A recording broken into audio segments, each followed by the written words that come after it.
आज आपण black forest cake कसा बनवायचा ते पाहूया। याचा व्हिडिओ मी पूर्ण टाकलेला आहे।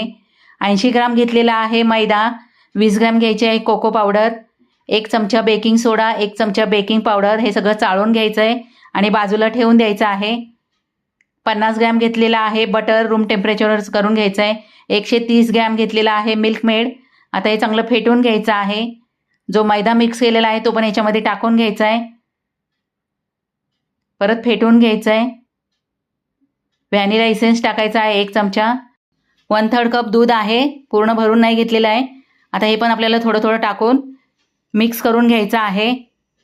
त्याच्या आधी आपल्याला ओव्हन गरम करायला ठेवायचं आहे 10 मिनिटं आधी।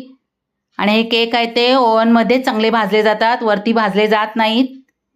आता भाजून घ्यायचं आहे आपल्याला 35 ते 40 मिनिटं, नंतर काढून घ्यायचं आहे। आपल्या आवडीप्रमाणे सजवून घ्यायचं आहे।